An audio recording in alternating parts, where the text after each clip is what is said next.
Hey guys, இஞ்சி ரசம் வைக்க போகிறோம். ஸோ இஞ்சி ரசம் செய்யறதுக்கு வந்து பார்த்தீங்கன்னா கொத்தமல்லி புதினாலாம் முடிஞ்சிச்சு. ஆனால் வந்து சேர்க்கணும். நான் வந்து பார்த்தீங்கன்னா முடிஞ்சதுனால வெறும் வந்து புளி ஃபஸ்ட்டு ஊற வச்சுட்ருக்கேன். புளி வந்து தேவையான அளவுக்கு புளிப்பு யாருக்கு அந்த அளவுக்கு தேவையோ எடுத்துருங்க. எனக்கு கொஞ்சம் புளிப்பு இருக்கணும், அதனால நான் எடுத்துருக்கேன். ஸோ அதுக்கப்புறம் கருவேப்பிலை, இது வந்து வாஷ் பண்ணி வச்சுருக்கேன். கருவேப்பிலை வந்து பார்த்தீங்கன்னா ஸோ இஞ்சி ரசத்துக்கு வந்து பார்த்திங்கன்னா ரொம்ப டேஸ்ட்டு சூப்பராக இருக்குங்க. இஞ்சி ரசம் நைட்டு வந்து இஞ்சி ரசம் வந்து செஞ்ச வீட்டில். ஸோ வந்து பார்த்திங்கன்னா காலையில் காலி. ஸோ நைட்டே வந்து ஷார்ட்ஸில் வந்து இருக்கும் பார்த்துருப்பீங்க. ஸோ வந்து பார்த்திங்கன்னா அது இஞ்சி ரசம் தான். இப்போ வந்து தக்காளி வந்து சேர்த்துவேன். தக்காளி வந்து நான் கொஞ்சம் கூடவே எடுத்திருக்கேன், புளிப்புக்காக எடுத்திருக்கேன். ஸோ உங்களுக்கு வந்து புளிப்பு எந்த அளவுக்கு வந்து கம்மியாக வேணுமோ ஸோ அந்த அளவுக்கு நீங்கள் எடுத்துக்கலாம். ஸோ இப்போ வந்து கல் உப்பு வந்து ஆட் பண்ணிக்கலாம். ஸோ கல் உப்பு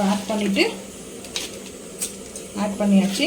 இப்போது நம்ம மசிச்சுக்கலாம். இதை வந்துட்டு பார்த்திங்கன்னா நல்லா வந்து பார்த்திங்கன்னா மசிச்சிடணும். ஸோ இந்த மாதிரி வந்து இது தக்காளி கொஞ்சம் ஹார்டாக இருக்குது. இந்த புளியோடு சேர்த்து நல்லா வந்து மசிச்சுட்டு வந்து பார்க்கலாம் வாங்க. இதுக்கு வந்து பார்த்திங்கன்னா ரசத்துக்கு என்னென்ன சேர்க்க வேண்டும்ன்றதை சேர்த்துருவோம், பார்த்துடலாம் வாங்க. ஸோ இப்போ ஜார் எடுத்துருக்கேன். மிளகு வந்து பார்த்திங்கன்னா ஒரு அரை ஸ்பூனுக்கு மிளகு, ஜீரகம் கொஞ்சம் கூட எடுத்துக்கலாம். ஒரு 3/4 ஸ்பூனுக்கு வந்து ஜீரகம் வந்து 3/4 ஸ்பூனுக்கு எடுத்துருக்கேன். ஸோ அதே மாதிரி சோம்பு வந்து ஒரு அரை ஸ்பூனுக்கு எடுத்துருக்கேன். இது வந்து பார்த்திங்கன்னா நல்லா இருக்கும் இந்த ரசம் வந்துட்டு. ஸோ ட்ரை பண்ணி பாருங்கள். ஸோ நீங்கள் ட்ரை பண்ணி பார்த்துட்டு வந்து சொல்லுங்கள். பூண்டு எடுத்துருக்கேன், இஞ்சி எடுத்துருக்கேன். இப்போ இதில் நம்ம சேர்க்க வேண்டியது மிளகாய் மட்டும் வந்து பார்த்திங்கன்னா காஞ்ச மிளகாய் காரத்துக்கு தேவையான அளவு. நான் வந்து பார்த்திங்கன்னா ஒரு 2 மிளகாய் வந்து சேர்ப்பேன். மிளகாய் வந்து பவுடராக சேர்க்கிறத விட ஸோ நம்ம இந்த மாதிரி சேர்த்தோம்னா போதும். பெரிய மிளகாய் சைஸ்னால் ஒன்று எடுத்துக்கிறேன், இன்னொரு சின்னது ஒன்று சேர்த்துக்கலாம், ஏன்னா கொஞ்சம் காரத்துக்காக. ஸோ தாளிப்புக்கு ஒரு மிளகாய், குட்டி மிளகாய் எடுத்து வச்சுருக்கேன். ஸோ அவ்வளோதான். ஸோ இப்போ வந்து பார்த்திங்கன்னா அரைச்சிட்டு வந்துட்டு பார்க்கலாம் வாங்க. நம்ம அரைச்சிட்டு வந்தோம் இல்லையா இஞ்சி, அதுக்கப்புறம் வந்து காரத்துக்கு காஞ்ச மிளகாய், பூண்டு, மிளகு, சீரகம், சோம்பு வந்து நல்லா டைஜஷன் ஆகும். சீரகமும் சரி, அதாவது மிளகும் காரம் வந்து கொடுக்கும், மிளகாயும் காரம் கொடுக்கும். ஸோ வந்து இப்போ சேர்த்துக்கலாம். இந்த மாதிரி நம்மளுக்கு குறைன்னு இருக்கணும், ஃபைன் பேஸ்ட்டாக இருக்கக்கூடாது. ஸோ இப்போ இதை சேர்த்துட்டு தண்ணி சேர்த்துட்டு அதுக்கப்புறம் வந்து பார்த்திங்கன்னா நம்ம வந்து ரசத்துக்கு வந்து தனியாக வந்து பொடியெல்லாம் ரெடி பண்ணணும்னு அவசியம் இல்லை. ஸோ லைட்டாக வந்து இந்த பருப்பு பொடி வந்து சேர்க்குறோம், ஏன்னா வந்து பருப்பு வந்து டேஸ்ட் சூப்பராக இருக்கும். ஸோ அந்த பருப்பு பொடி இது வந்து வேணும்னா நம்ம வந்து சேர்த்துக்கலாம், இல்லை வேணாம்னா ஸ்கிப் பண்ணிக்கலாம், அது உங்களோட விருப்பம் தான். ஸோ இஞ்சி சேர்க்குற ரசத்துக்கு இது மட்டும் போதும். இப்போ நம்ம வந்து மிக்ஸ் பண்ணிக்கலாம். மிக்ஸ் பண்ணும்போது தான் நம்மளுக்கு வந்து அது கரெக்டாக இருக்கும். மிக்ஸ் பண்ணலாம் நம்மளுக்கு வந்து கரெக்டாக இருக்காது. ஸோ இப்போ இந்த மாதிரி நம்ம வந்து புளியோடைய இந்த புளி இருக்கு இல்லையா, அதோடைய இதெல்லாம் வந்து பார்த்திங்கன்னா ஸ்கின்லாம் எடுத்து போடலை.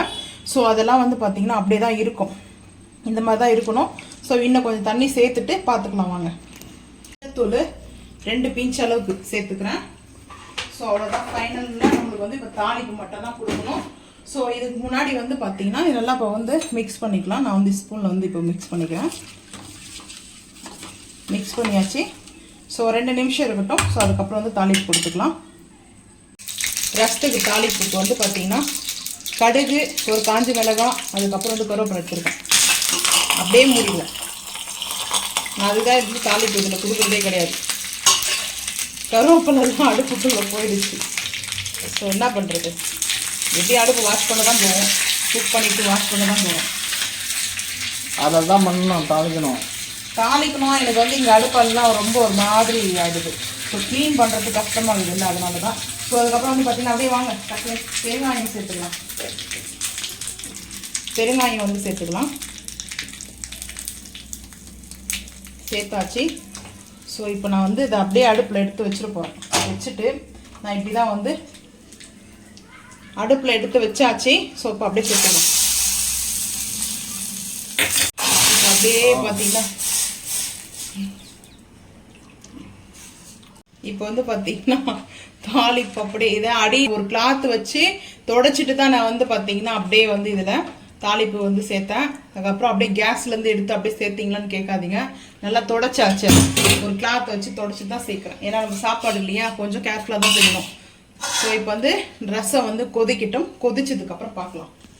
ஸோ ரசம் வந்து பார்த்தீங்கன்னா நம்மளுக்கு இந்த மாதிரி வந்து பாருங்கள் அந்த பபுள்ஸ் வந்து வர ஆரம்பிச்சிச்சிங்களா. ஸோ இப்போ வந்து பார்த்தீங்கன்னா அது வந்து ரசம் வந்து இப்போ அந்த பபுள்ஸ் இங்கே வருது பாருங்கள். ஒரு இடத்துல வந்து அந்த நல்லா வந்து கொதிக்க ஆரம்பிக்கும். அந்த இப்போ கொதிக்க வரும்போது தான் நம்ம வந்து பபுள்ஸ் வரும்போது நம்ம வந்து மிக்ஸ் பண்ணக்கூடாது. கொதி வந்ததுக்கு அப்புறம் தான் நம்ம வந்து மிக்ஸ் பண்ணிட்டு அப்படியே அடுப்பு ஆஃப் பண்ணிட்டு அதுக்கப்புறம் தான் நம்ம வந்து பார்த்திங்கன்னா ரசத்தை வந்து இது பண்ணணும். ஸோ இப்போ வந்து பார்த்திங்கன்னா நம்மளுக்கு அது வந்து கொதி எங்கே வருதுன்னு பார்ப்போம். கரெக்டாக வந்து இந்த மாதிரி எல்லாமே பபுள்ஸ் வரும், ஃபுல்லாக பபுள்ஸ் ஆகும். ஸோ சில ரசம் வந்து பார்த்திங்கன்னா 4-5 கொதி கொதிக்கணும். ஸோ இந்த ரசம்லாம் வந்து கொதி வரக்கூடாது, அவ்வளோவா ஒரே ஒரு கொதி மட்டும் தான் வரணும். ஸோ இப்போ நம்மளுக்கு வந்து கரெக்டாக இங்கே வந்துச்சு பாருங்கள். இந்த பொங்கல் பொங்கிட்டு வர மாதிரி சந்தோஷம் எப்படி வந்து பார்த்திங்களா. இப்போ மிக்ஸ் பண்ணிட்டு அடுப்பு ஆஃப் பண்ணியாச்சு. ஸோ இப்போ நல்லா மிக்ஸ் பண்ணிக்கலாம். மிக்ஸ் பண்ணிட்டு லைட்டாக வந்து தண்ணி ஒரே ஒரு 2 ஸ்பூனுக்கு வந்து தண்ணி சேர்த்துக்கணும். தண்ணி சேர்த்தோம்னா அந்த கொதி வந்து கரெக்டாக இருக்கும். இது வந்து பார்த்தீங்கன்னா எங்கள் அம்மா அப்படி தான் செய்வாங்க. ஏன்னா அந்த வெறும் ரசம் பருப்பு ரசத்துக்குலாம் செய்ய மாட்டாங்க. ஸோ இந்த மாதிரி இஞ்சி ரசத்துக்கு வந்து வைப்பாங்க. சூப்பராக காட்டாக இருக்கும் இந்த இஞ்சி ரசம், டேஸ்ட் அல்டிமேட்டாக இருக்கும். ஸோ அந்த டைமில் வந்து அதோடைய டக்குன்னு அந்த ஹீட்டை வந்து கம்ப்ளீட்டாக வந்து ரிலீஸ் பண்ணிடும். இந்த தண்ணியை வந்து ஆட் பண்ண உடனே அந்த ஹீட்டை வந்து கம்ப்ளீட்டாக வந்து சில் பண்ணிடும். ஸோ அதனால தான் இப்போ வந்து பார்த்தீங்கன்னா ரசம் வந்து ரெடி ஆகிடுச்சு. ஸோ நீங்களும் இந்த மாதிரி இஞ்சி ரசம், அதாவது நம்ம த்ரோட் பெயின்லாம் இருக்கு இல்லையா, ஸோ அந்த டைமில் இஞ்சி ரசம் வந்து சாப்பிட்டு பாருங்கள். நம்ம வந்து பருப்பு மசாலா பொடி வந்து அதை ஆட் பண்ணணும்னு வந்து அவசியம் கிடையாது, ஸ்கிப் பண்ணிவிடுங்க.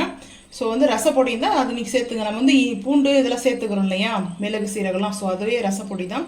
ஸோ இந்த மாதிரி மணக்கும் இஞ்சி ரசம் வச்சு சாப்பிட்டு மறக்காமல் வந்து கமெண்ட் பண்ணுங்கள்.